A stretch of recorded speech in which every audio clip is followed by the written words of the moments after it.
as well take an easy frag. Body has definitely turned up as well in these final couple of rounds here. Like you say, he was on about 6 frags, and now he's on triple that on 18. Coming into this sort of point right now. 4 rounds needed by Nexus to get back into the game. IM's 26 frags, not enough so far, despite Zello not being too far behind either. LDLC, 1 round is needed. Dust 2 again, still looking like a very solid map for them. Not as convincing as we've seen from the likes of when they played AGF, but again, it's a map that, you know, they can take a little bit of a trip and a tumble on, but still be able to pull it back, it seems, as now 4 rounds out of, well, 1 round out of 4 that they've got to win. And Lambert starts off well with an early kill onto IM down on that B bomb site, so a 5-on-4 already. Nexus just looking a little lost here in this second map right now. I think we know where this is going, but they've got to step up so well if they want to get back into this. Have the quality to do so, Nexus. Just that star player IM is already dead. Lambert catches off Zello, the other player that expecting to step up here from the side of Nexus. Well, you'll see that Sixer in fact gets Haji to look towards long. Remaining BTN gets the frag here in body, moves in for more as he goes alongside Samantha. Oh, and it will be Sixer and Haji to secure the last few kills. And LDLC, it seemed to be a mission impossible. LDLC, they actually bounced back from losing those 2 pistol rounds, from having a, what was it, 11-9 lead there for Nexus, and yet they just win. Every single round, single round has gone in their favor, and LDLC pull it off. That was an incredible run. Literally from out of nowhere, yeah, like you say, it's 7 rounds to wrap up the game for LDLC, and like you say, the fact that we started so oddly for LDLC, a little bit of a comeback in the first half, but Nexus looks solid, and yeah, just from out of nowhere, scarily, it's the CT side of LDLC that looked a lot better this time. They found that composure. They realized that, Sixer definitely stepped up to the plate there as well.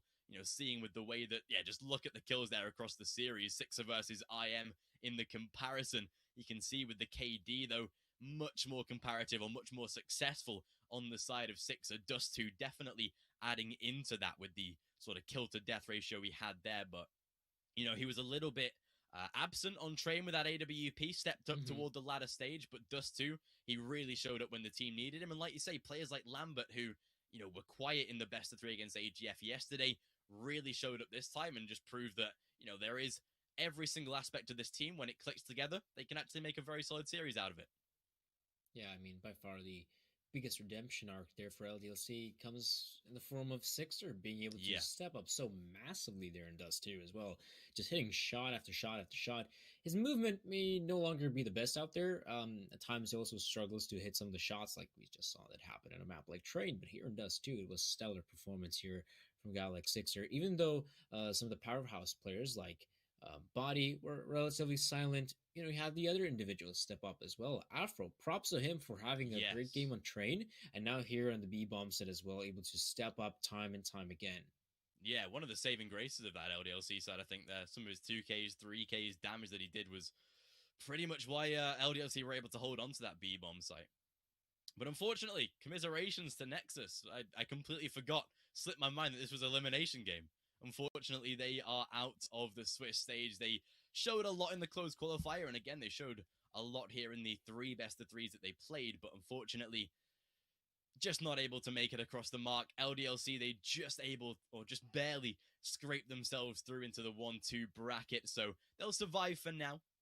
But again, they'll have another test coming up, of course, but with that being said, that wraps up best of 3 number 1. We'll take a short break before we do come back for the second, I believe, Wisla Krakow versus AGF. So an interesting matchup coming up there as well. But before we go, of course, make sure to check out the sponsors. Sign up on Unicorn using code RELOG. Get yourself up to a 300% deposit bonus. And as well with Esports Millions, the giveaway scheme going on with a partnership between Unicorn and this tournament, of course. ukrn.io/esports millions. And follow us both on Twitter as well. Our ats are right underneath us in the camera sections. Go and check us out. It does mean a lot. But we'll take a short break. We'll come back for the second best of 3 of the day. Wisla Krakow versus AGF. Do not go anywhere. We'll see you soon.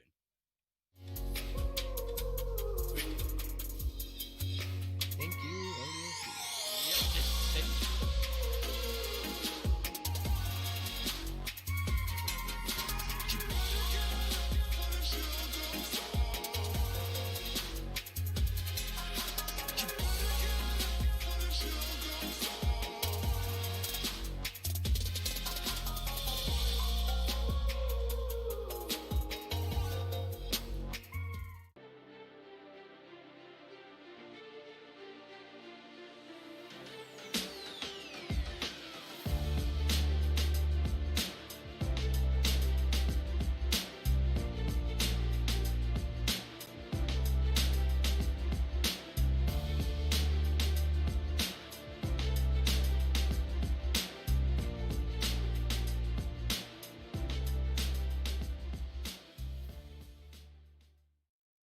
Initialize booting.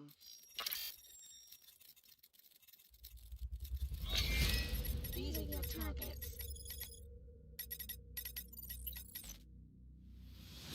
You must find, capture and contain them until extraction vehicle arrives. Witnesses are irrelevant, leave them unharmed if you can. End of a transmission.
System online.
Welcome back, ladies and gentlemen, into game number 2 of the day. Of course, into our second elimination, no, 1-1 bracket, I believe, as Wisla Krakow will be taking on AGF here in this best of 3 to decide who heads that one step closer to getting out of the Swiss stage into the playoffs.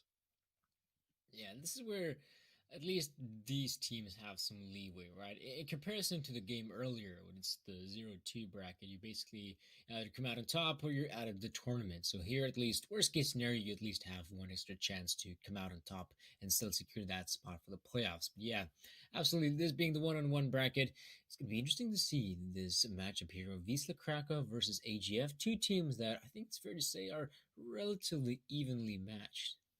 I've got to agree, yeah. I mean, we've seen both of these teams take on opponents throughout the past couple of days. Again, they've made it fairly solid, and it seems like the lineup that we do have today being, again, sort of minus Netric in that sort of position. Obviously, we sort of explained that AGF do have a little bit of a rotational roster, Dafu being their sort of 6th or just regular rotation player.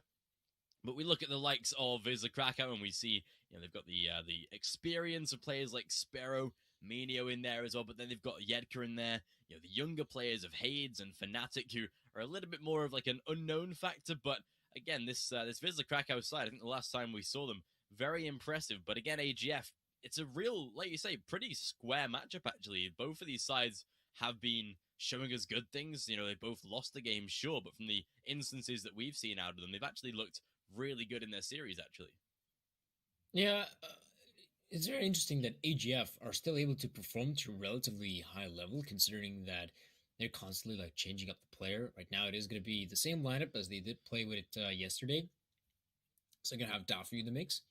But at the same time, always having that 5th player who's always this sort of open door. I don't know if it's very worth it for a team of this caliber. Obviously, we have the Astralis of the world that will attempt something of a similar note, but as we've seen so far, that just seems to be an utter failure.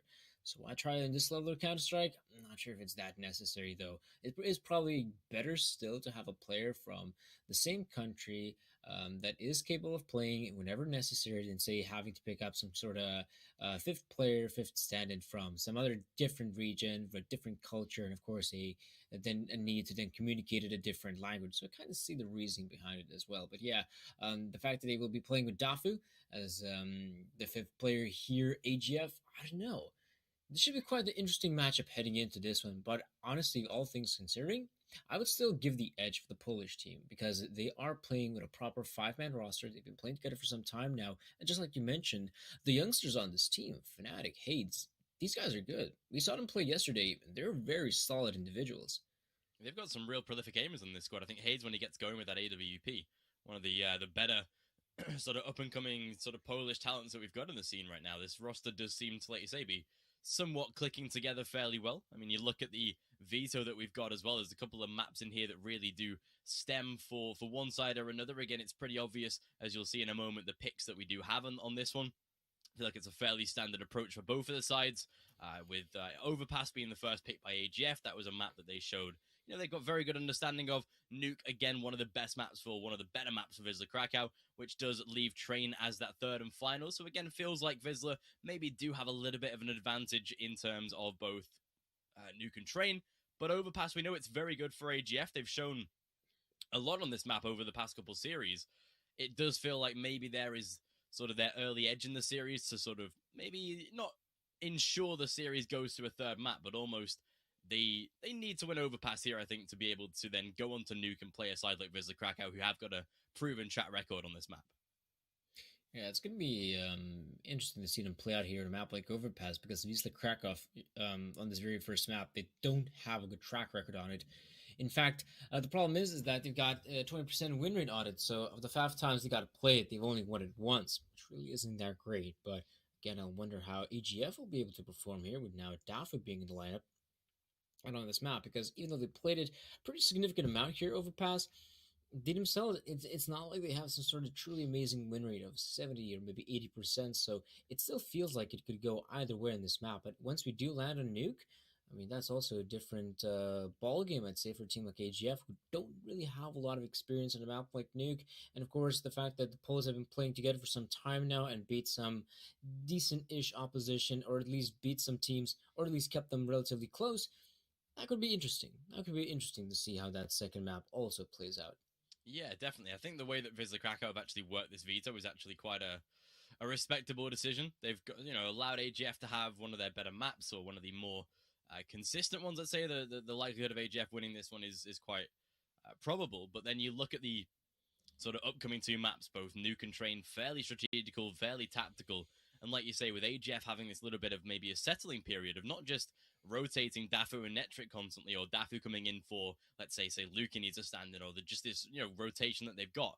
But with Christo coming back from his North loan as well, they seem to have put him straight back into the roster now and sort of embedded him very, very quickly without really seeming to, sort of take into account of the team chemistry that they've built while playing with both Dafu and Netric. The squad has been building over these sort of 3 to 6 months or so that Christo has been in the North lineup. So, again, it's one of those where if you do take into account that AGF technically do have 2 players settling into this squad as more of a newly aligned team, I think playing on maps like Nuke, where you are tested for your team chemistry and your composure, Wisla Krakow have actually really set up a very solid veto here if it goes to the sort of next 2 maps in this list, where actually Wisla Krakow should be able to overcome AGF just based on tactics alone. Yeah, I think that's the nature of it. Wisla Krakow, a team that have been just playing together for a long period of time. Not to mention, they also have some really solid individuals. I mean, from the side of AGF, I can't really say that Christo has been truly impactful. The players that I think, when it comes to impact for AGF, it's players like Lukey, players like Frostlev. The other individuals, from time to time, TMB had his own games, but I can't really say that the other individuals have done that much great work. I'd say that on the side of Wisla Krakow, you probably want to take a look at players like Menyayu, Itaker, Fnatic, maybe Hades as well, of course. Sparrow as well. I mean, he's part of the old guard. Can't really say that he has had some amazing games, but he's been a solid addition to the team. So might as well have a time where he does pop off, like Sixer did in the best of 3 earlier, like out of nowhere. Sixer, I think he's the 4th worst rated player of that LDLC team, but he really helped them out in that crucial win on Dust 2. Good comparison as well. The fact that Sparrow, like you say, he's done the rounds in the Polish scene, that is for certain. Playing in plenty of rosters of old. So yeah, he's definitely been sort of drafted into this squad. You feel like for more of an experienced sort of loggerhead, let's say. Like let's say Taz in the Honorist lineup, or the Snacks in the Illuminar lineup. Just somebody that these younger players and the lesser experienced ones can just look up to.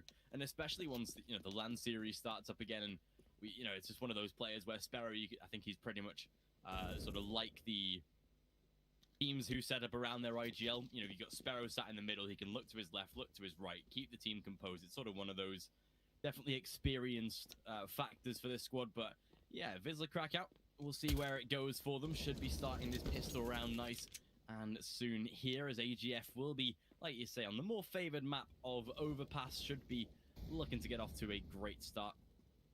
But again, it's really, like you say, even open for debate. You look at the teams that Wisla Krakow did play against. They did play AGF once back in the Home Sweet Home Cup. I believe it was one of the qualifiers. So they've definitely had a bout on, or it might have even been Cup 8 actually. They did play on the Overpass. It did go to overtime. So we'll see where it goes. But pistol round, Wisla Krakow on the CT side. That's a much better start for them. Get onto that more comfortable half. We'll see where it goes, though. AGF looking to bring their A game here on the first map. See how it kicks off with this pistol. Yeah, the pistol round, quite an important one in Counter-Strike. Still has its own significance, I'd say. Even after the economy changes, you can still sometimes get yourself, if you win both pistol rounds, basically 6 rounds. So very important to get that pistol round win early on. Look at the players. AGF is going in for the full side B-side hit. Wisla has 4 players here. A lot of trade frags coming in. Christo, Dafu now chiming in. And AGF have cleared up the bomb side. Sparrow chimes in, or does he? Dafu, out of the blue, comes out on top at 4 massive kills. What a way to start the pistol. AGF They just brute force the B bomb site, and scarily, it actually works. AGF getting themselves a great start here into overpass. It's the Krakow. What can they do about it here? Already starting on the back foot for the CT side. They will, of course, elect into a force buy. Surprising as well that Hades actually does go for the scout investment rather than banking up for an AWP into the sort of third or fourth round. But even so, this should be AGF getting off to a nice crisp beginning here. Sparrow down towards A long. Does get a lot of info. Great tags actually. Christo does even kill off his own teammate trying to shoot at Sparrow. That gives them not just scout damage onto Christo, but a free 5-on-4 to work with. That is not a good start for AGF. Absolutely. What is going on here? So AGF absolutely do want to take long control because they think long-range engagements, they should be able to come out on top. But nowadays we've been seeing a lot more scout purchases in these force buys, which clearly does work out from time to time. This instance seems to be one of them. The smoke grenades are a little bit too deep. Sparrow will peek out through the smokes to try and get a tag. There we go. Even better. A kill comes in. Hades is trying to get a tag here. A kill also being dealt. Now we're down to the 2-on-2. Wisla Krakow have the players here close by. But Dafu and Frostlev are armed and they're dangerous. Dafu, good kill here in Sparrow, and now it's all to Fnatic. He's actually got a kid here in Smoke Grenade. If he actually is quick enough to eliminate a player like Dafu, there we go. There's the first, but he's not aware of long lines up. Simply doesn't connect. Oh, that is a bit of a scare for AGF. They win it, of course, but not easy. An expensive one for certain. Yeah, AGF just able to scrape through the round itself. There's the Krakow, you can see with the eco round on the way. Hades will have plenty of economy for the AWP into round number 4 as well. So that is going to give them a pretty solid start here. AGF should be getting off to a 3-0 beginning, ensuring that so far this is at least a safer way to begin here on overpass. But is the Krakow. See what sort of influence they can have on a round like this. Should be very little in terms of the fragging output, but again, you've got a deagle on the likes of Sparrow. A couple of pistols here that can definitely change the outcome, but shouldn't be too solidified. Should be AGF cleaning things up. They've got Mac 10s getting ready to generate all that cash. Christo. Oh, Minio gets away with 2 on short, actually. This now is a little bit more difficult here as they burst into the B site. There, oh, Minio. Oh, dear. This is a full eco round that's under threat. Minio, 4K to win it. Wisla Krakow, they win a full eco round. All the rounds to lose as well. These are the most dissatisfying ones. Because that's the thing, you win this round. The biggest challenge comes after winning the pistol round, where you're more often than not expecting the force buy from the CT side. But in this case, AGF, they dealt with the force buy as close as it was. The round still went in their favor, and all they had to do was just go up against these unarmed opponents, basically unarmed, and yet AGF couldn't convert the round win. Really dissatisfying start for them. Hades early on with the AWP though. I think that's a little bit too ballsy. I mean, not really sure what to expect